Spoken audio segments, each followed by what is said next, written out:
I found it funny the other day. So, I'm trying to gain weight.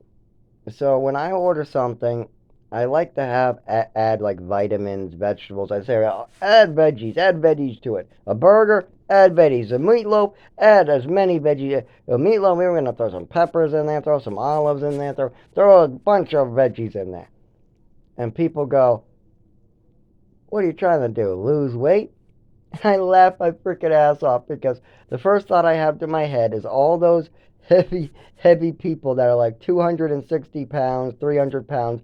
They walk into McDonald's and they go, or Wendy's and go, I want a triple whopper, I want a triple burger, I want all the works on that and the whole, oh, no, no, no, I'd better get the lettuce. I'm trying to hold to a diet. Yeah, I gotta get rid of this belly somehow. So yeah, add some lettuce to that. And would you like cheese on the french fries? Yeah, I want cheese on the french fries. Just add a tomato to the burger. That will counteract the cheese. I just laugh my ass off. I go, that's not how it works. That's not how losing weight works. That's not how losing weight works.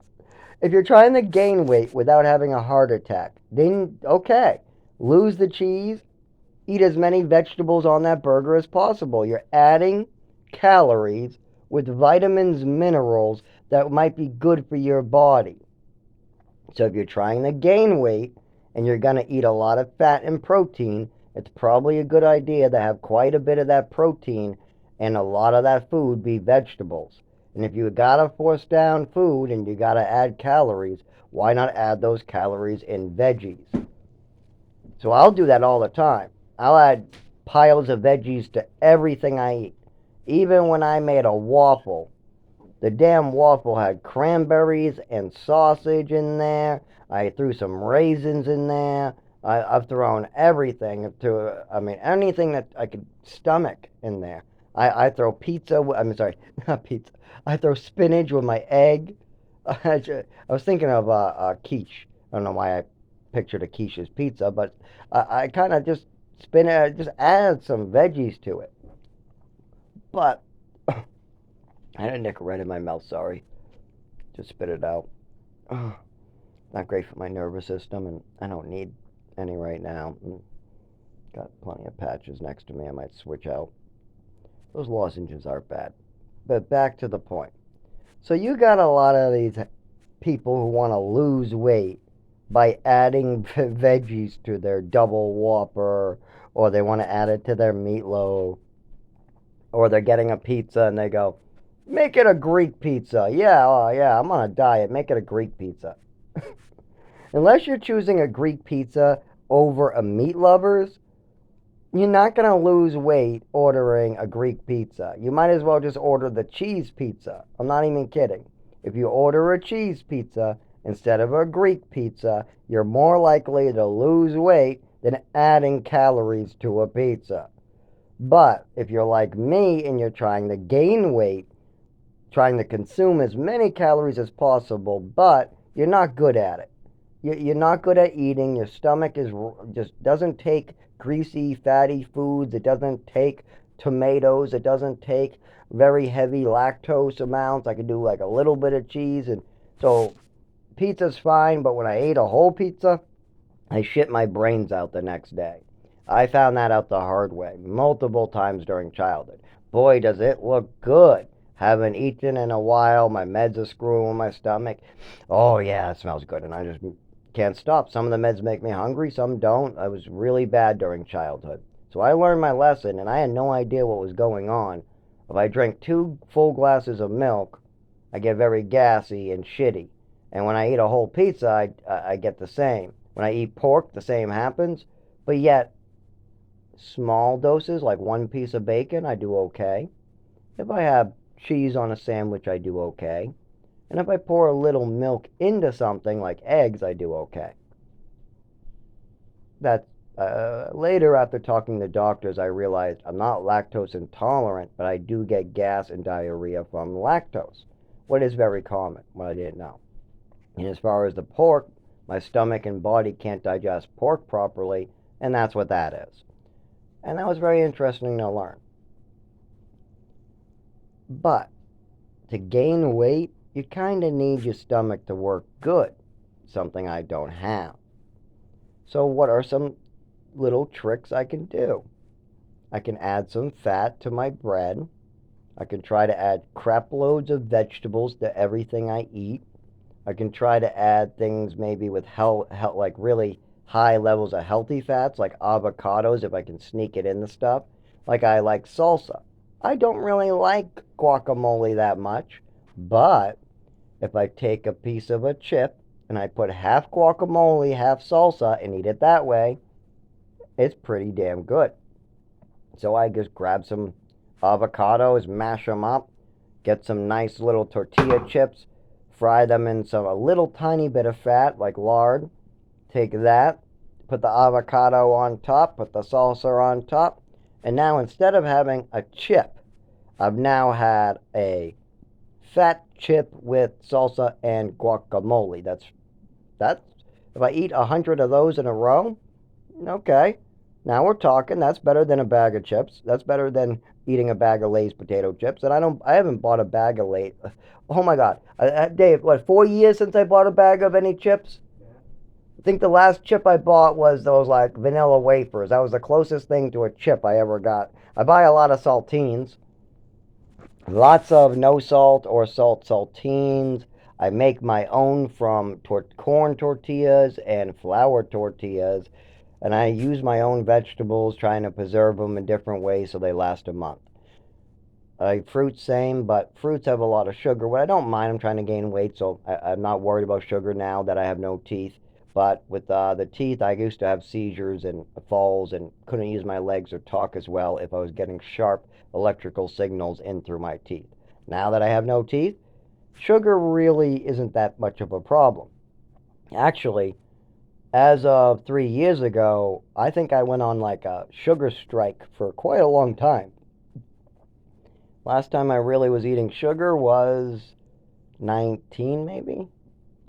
Just not. I mean, I still ate like a pie here and there, but I didn't actively seek it out, buy it. I didn't eat birthday cake during a kid.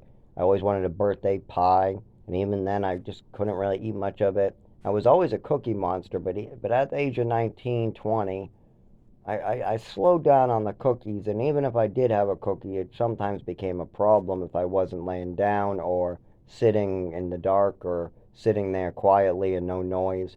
Sometimes sweets could have been a problem later in my early 20s. And by my late 20s, at 26, 27, oh, freaking God, I couldn't even have a nothing, nothing, nothing. I, I eat a freaking applesauce and I'll be screaming. Yeah, that was bad. I had multiple infections and I was having seizures on the side of the road constantly. That was not fun. Now, that's because I don't have my neurological disorder treated yet. My father has no concern about that either.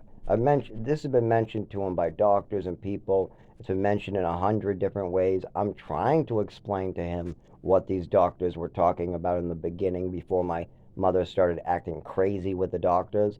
Well, my father didn't understand that this is crazy behavior from my mother. And later, when I was a teenager, the doctors are definitely not properly treating me. The psychiatrist I was seeing, I told them about severe side effects to a medication that any doctor would be super worried about. And he was like, "Nah, give the Thorazine, Seroquel, and Trazodone sometime and we're going to double the doses."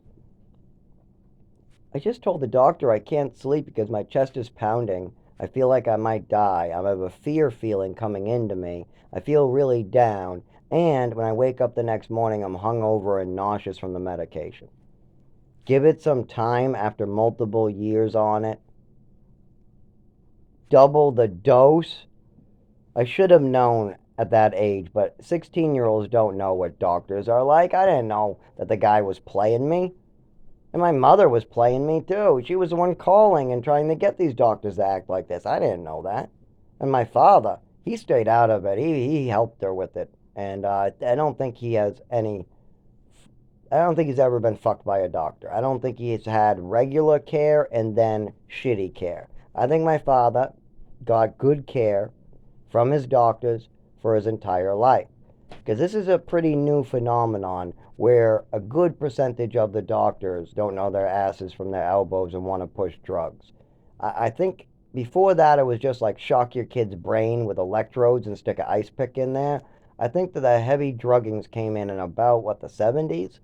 I think the 60s there was a little bit of it, but they like shock treatment and nails to the brain without gloves and crazy, crazy, crazy heavy medications. Even people who weren't schizophrenic would get given schizophrenic medication, and then they would get diagnosed with what they called medication induced schizophrenia, the only form of schizophrenia that goes away. What causes it? A doctor drugging you when he's not supposed to. If a doctor gave you old school um, medications like Zyprexa or schizophrenic medications and you weren't supposed to be taking it, you're just a normal person at a normal job, maybe you're just somebody like that can't talk because of a head injury and you have a crazy wife trying to get you drugged. You go into the hospital, they think you're schizophrenic. So they drug you and they give you schizophrenic, but then it stays with you for 9 months. But then you get out of the hospital and every single symptom goes away as soon as the medication stops. They used to have a name for that because you weren't really schizophrenic. You were falsely diagnosed because the medication they're giving you can cause schizophrenic symptoms. There was a lot of studies done on this, and there's a lot of this going around where, like, depressants can cause you to be depressed. If you take depressants and you're not depressed, there is a good chance you will become depressed. This is known by every psychiatrist. This is very clearly on the paperwork they hand the parents before you put your kids on antidepressants. Bipolar medications can cause depression as well. So you really, really got to be careful who you're going to a doctor to see, especially in the 90s and the 2000s and the 2010s. Now, in the 2020s, we're cracking down on it. There's been money awarded to anybody who was overprescribed Seroquel or Quantipin. That would be me, but I don't get a dime thanks to my father. There's been money awarded to people who might have injuries from Thorazine. That might be me, but I don't get a dime because my father. There's been money awarded for people who are on Renadine. That might be me, but I don't get a dime, and I can't even bother. I can't even walk or drive, so I don't get a dime for that. But they are really going after these doctors for making fucking criminal fucking decisions, like trying to get people on drugs, causing mental illnesses, harming them, hurting them, causing them to die prematurely, causing a child to not be able to move his body, listening to crazy fantasies and prescribing drugs based upon a woman's fantasies. And when you have a mother that's mentally ill, it's probably not a good idea to give her medications based upon her fantasies. But yet doctors continue and continue to push pills, especially in the young, young children with no parents. I'm horrified by what I saw in Massachusetts and young, young kids in orphanages and foster care. I have met so many. I've had two girlfriends that are broken just by the pharmaceutical company alone, Social Security, and bad parenting. It is terrible what I witnessed in those orphanages and programs where these children have no parents, but yet check in with a psychiatrist for 5 minutes a month. It is awful, the things that these kids are taking, and a lot of them have no idea what's really wrong with them. But they will eventually, hopefully, when they actually get proper medical care and start reflecting. Um, some of them are getting proper medical care too. There was like one kid who did hear voices. He really was schizophrenic because he said he heard them. We asked, did they ever go? He said, this has been my whole life. I always hear them. I always hear multiple different voices. They are not mine. I said, oh, that must be awful. Couldn't imagine that shit. What was his name? Mike. There was an Asian kid, Cambodian, born in America though, and he was schizophrenic, and his name was Mike, and he lived in the apartment across from me. Well, not apartment, sorry, the room across from me in this program called Crossroads in Haverhill, Massachusetts. And he was medicated on about 4 to 5 different pills. I had double. I had more medications in me than any of the other kids. Schizophrenics, bipolars, kids who were getting violent. I still outpaced all of them with my mother. My mother had me on more medications than any other kid in any other hospital or orphanage I ever went to. There was kids beating their grandmothers with hammers in the face that were on half the medications I was on. And the same ones, too. A lot of the same ones. Now, what did I do? I burned some slug slime to try to make a fire extinguisher someday. Did a scientific method experiment. Oh, I made a slip and slide in a hallway. My mother stole my medal and made fantasies to a doctor. I jumped in a pool and cut the back of my foot open. My mother blamed me for her drinking, blamed me for stealing bottles of wine that she drank, or actually, sorry, bottles of vodka. It was bottles of vodka that she was blaming me for. And then 2 years later, I actually take a bottle and never drink it and hide it just to see if these people are even close to realizing how condescending and idiotic this is, and they never even find it. Years go by, years go by. And then I just go at like the age of like 17, and I just say, hey, Dad, this dusty old bottle has been in here forever, and you guys never even realized. And it wasn't anything to do with the one before. The reason why I took that is because my mother was blaming me for her own vodka drinking. There was a remodeling going on, and my mother moved her vodka to the basement. She went day drinking in the basement while I was in the program, and she blamed it on me. And then, like 2 years later, after the remodel was already finished, the whole kitchen's finished, everything's finished, my father's still putting bottles of wine in like cabinets and drawers, and it's all discombobulated. You can't tell where anything is. So I look for the cheapest, like Costco cheap brand bottle. I grab it, I throw it, I never drink it, and then I wait to be asked for the bottle, knowing that most likely it will never happen. After a couple more years go by and it turns to vinegar, I let my dad know what I did. I also let him know that my mother is still a liar. My mother still lies through her goddamn teeth. So you can't tell when a bottle is missing. And not only that, I came up and told you about it. Huh. Well, who? That doesn't sound like somebody else I know. That doesn't sound like somebody else. Who told you about the science experiment? Oh, yeah, that was right. That was me. Before anybody else knew, I told my father I was doing a science experiment with a match and a slug. Because the match part of it, I was like, oh, I better ask my father to do this with me. And yet I'm getting naked in front of strangers because my father and mother want me to spend a month going and getting drugged more than the guy who beat his mother with a hammer. Oh, sorry, grandmother with a hammer in the head. The grandmother didn't die. And how do I know this? Because the damn lady visited him. I'm not even freaking kidding. The guy the kid that was like 12, I don't know how old, something like that, and the kid in the room next to me, his grandmother visited, and he was there because he hit her in the head, in the face with a hammer, and she was, oh my God, he must have felt so bad. Maybe she came to show off her face to him. Oh, I bet that's what it was. I bet she didn't come out of love. Oh, yeah.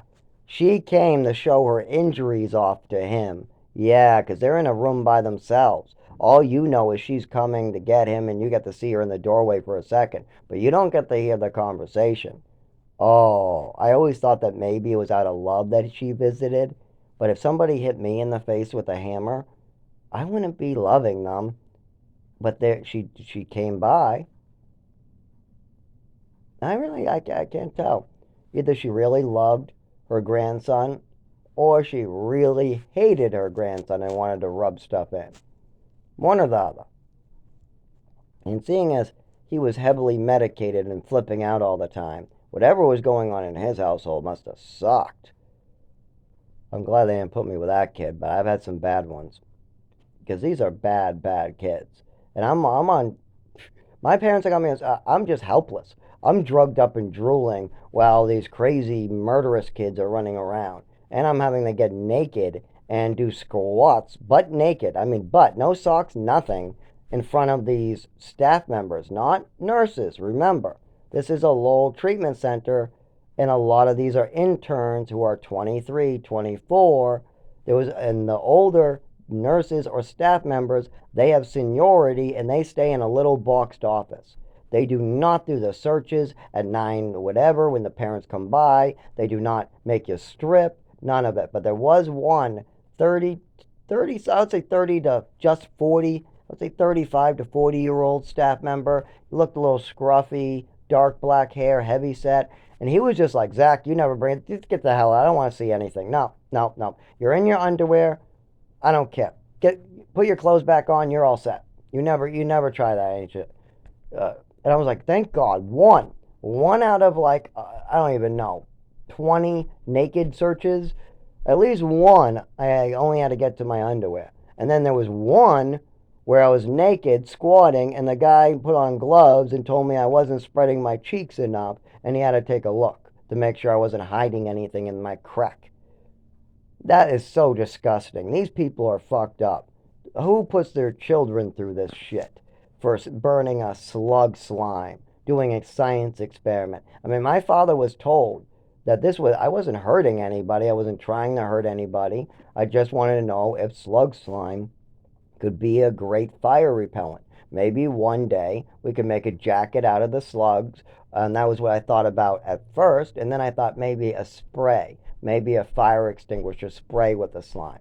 Well, I was told that the test and experiment, you try it and see if it works. The slime bubbled, got hot. Nope. Science experiment over. Told my father about what I was doing, and I was going to check the next day to see if the slug was okay. I actually felt pretty bad for the slug. I didn't think it was going to get hurt. Felt really bad for that slug for some reason. The same thing happened once when one of the other kids in New Mexico stepped on a snail. For some reason, I felt really bad for the snail. I still do, too. If an insect doesn't bite or harm and he just eats other insects like ladybugs or spiders, I'll move them to some place where they won't bother me, like the hallway.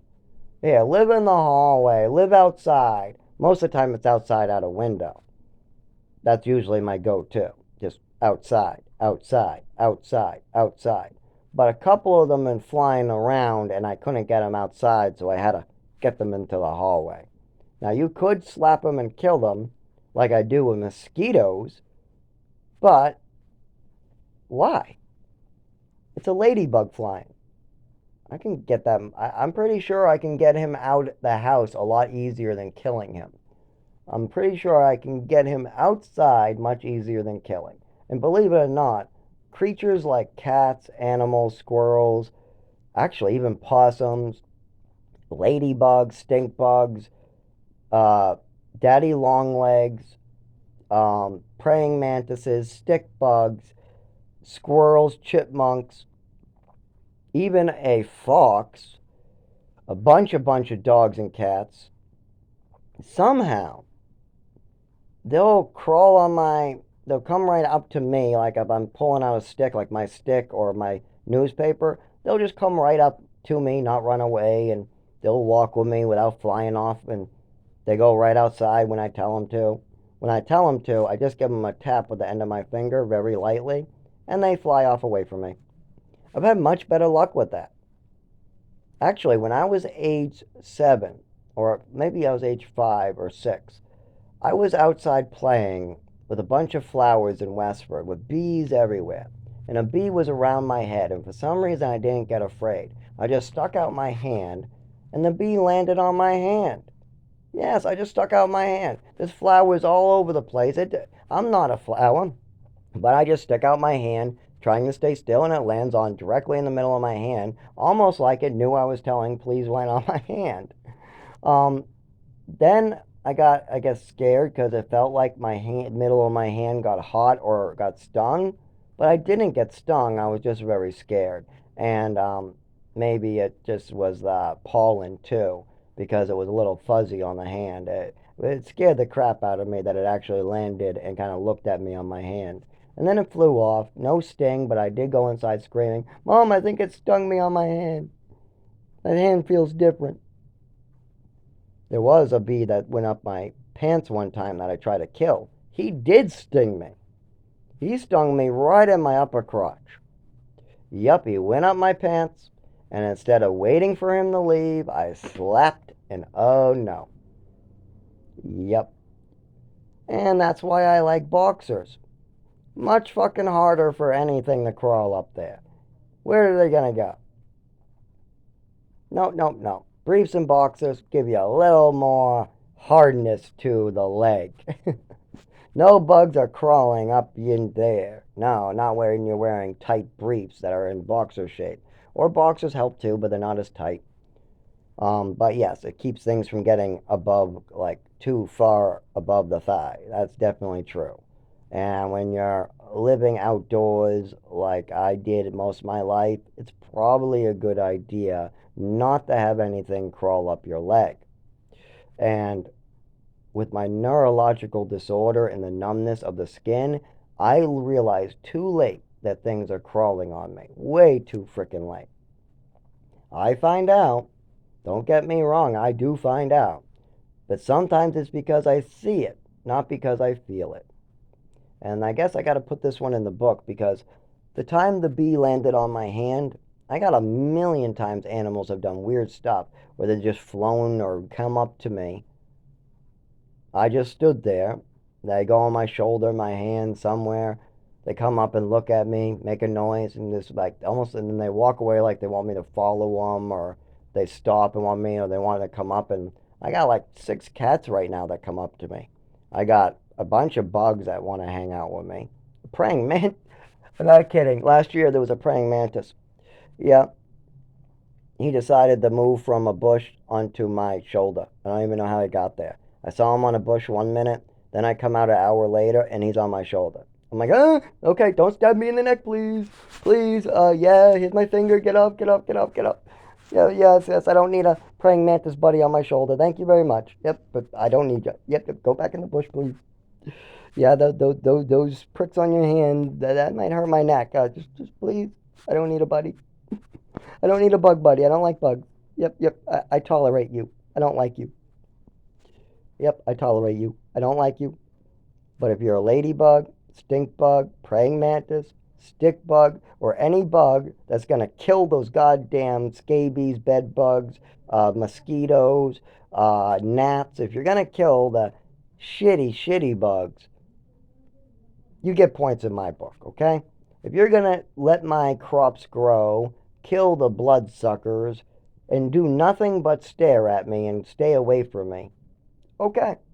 We had the same arrangement with the rattlesnakes in New Mexico. You stay away from us, we stay away from you. Okie dokie, right? Stay away from the rattlesnake holes. Yes, they live in holes and they'll snap at your neck.